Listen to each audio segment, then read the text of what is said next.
let's get started. We're going to be working with forms, and we're going to be making interactive PDF forms here directly in InDesign.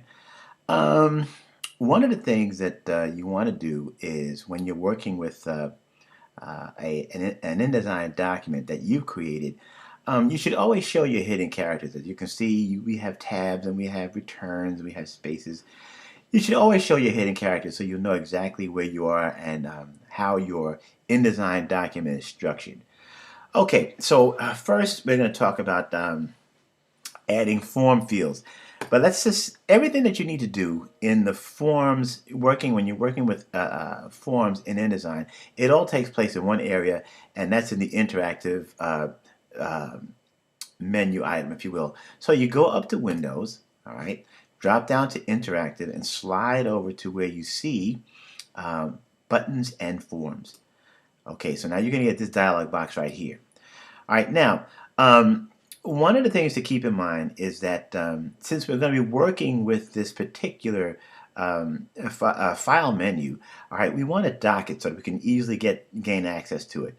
So you just take it and slide it over to your strip here, and you can put it anywhere. I'm going to put it toward the bottom, so that'll be the last thing that we actually access, and you can see it's right here. So now I click on it, I can gain easy access to it. All right, so that is the first thing. Now also, one of the things, now I'm going to slide this out because I want you to see something. Let me just take this out because I want to show you this. Yeah, let me take this out right here. Okay. If you notice that InDesign will give you these sample buttons and forms. So if you click on this, you'll see you have a whole lot of different button items. You have arrows and you have long buttons and that sort of thing. You can experiment with that. We're not going to work with that in this lesson. We're going to take objects that we've created in InDesign to actually make that work. So let me just put this back here. All right, put it back here, and then open it up. All right, so now the first thing we're going to do is we're going to add form fields. And for the most part, any interactive object that you create in InDesign, you can create with a frame of sorts, whether it's a text frame, whether it's a graphics frame or unassigned, and then convert it. So right now what I'm going to do is I'm going to take a text frame, all right, and I'm just going to create a frame off to the side, and then I'm going to slide it over here. I'm going to open it up, all right.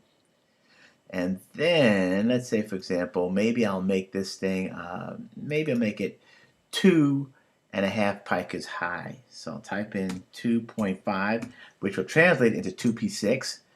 All right, and then I will just move it down a little bit here so that it kind of aligns with that line. So I have this right here, and then I'll just maybe have it align also with the margin edge, the right margin edge right there. All right, so now that is just a regular text frame, and what I'm going to do now is I have this text frame selected. I'm going to go over to where it says type, click on this, and I'm going to drop down to where it says text field. All right, so now I've just made this a text field.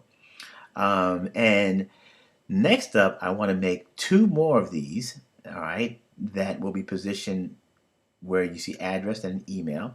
So I can just, now if you notice, there's a name that says right now, since I've been playing with this, it says text field 7. Watch this when I duplicate this and I create another one. All right, you'll notice that that's text field 8, and if I duplicate it again, that's going to be text field 9. One of the things to keep in mind is that the actual names of these fields, they all have to be unique, because if they have the same name, then they'll all act the same. For example, what I'm going to do right now is I'm going to, this one is text field 9, I'm going to make this one also text field 9. All right, and actually I don't even think it's going to let me do that. Let me see. Okay, let me see, make that 9, and then I make this one 9. Okay, so I have all 3 of them now are text field 9. So let's take a look at that and see what that does. All right, so what I'm going to do is I'm going to just export this out as an interactive PDF file. You see it says interactive. I'm going to save it to my desktop. All right, let me just pull this up so you can see it. All right, save it to the desktop. All right, and then I'm going to keep all of these defaults that's right here, but I'll just say view after exporting. I'll say export. So now I have this text field, and if you notice, I put something here, and it's going to populate in all three areas because they're all the same. They are all labeled the same. So you have to make sure that each text frame has its own unique name. So that's step one with putting in text frames.